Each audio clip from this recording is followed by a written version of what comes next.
This course is brought to you by AppyPie as part of our Academy series.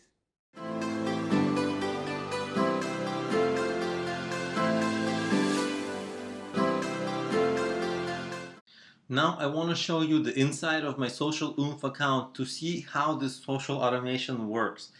And so you can manage your existing updates. You connect your networks through here.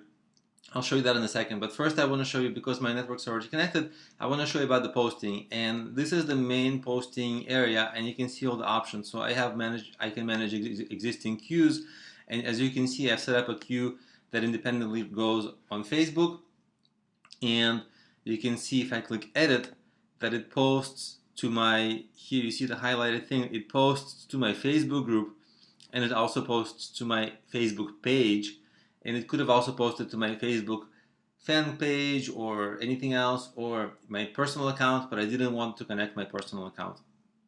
And then I can also show you that you can set how frequently you want to post it. This is maybe a little bit too aggressively for Facebook, but I did it anyway because I really wanted my pages to get more sharing and amplify the ranking of my pages in Google. So I am a little bit negligent about irritating people. If I was careful about not irritating people, I might have set the interval a little bit further apart, but I just want to post more so that it can impact my Google ranking from my YouTube videos that I post and the links that I post to my website.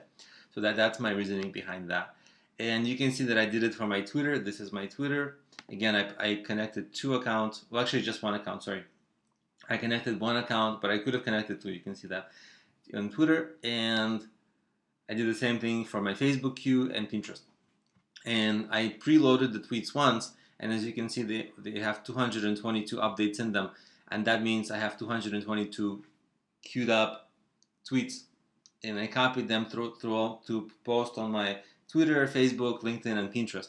And then at any time, I can add more updates. As I make content, I can just add to the end of the updates. And also, I'll show you another thing that it has, is that it has this option of recycling updates, which means that when it gets to the number 222, it just goes back and starts at the first one. So it never stops cycling. And that's how you do that. And then always you can connect more networks. I'll show you the networks that you connect. See, I have LinkedIn, Facebook, like you already saw that. And you can say connect another social account, and it gives you, these are the social accounts you can connect at the moment. You can connect your blog and this thing called Plurk.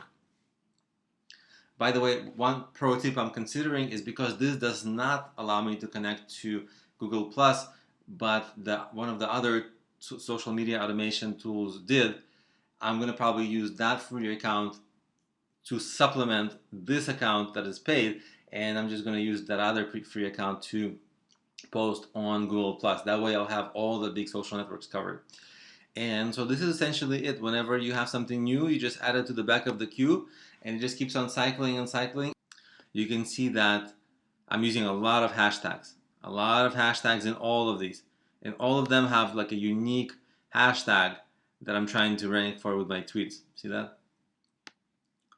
And so that's pretty much how I automate my social media. It's pretty simple. In one place, I can automate all the major accounts, get a lot of sharing, social sharing. You know the story.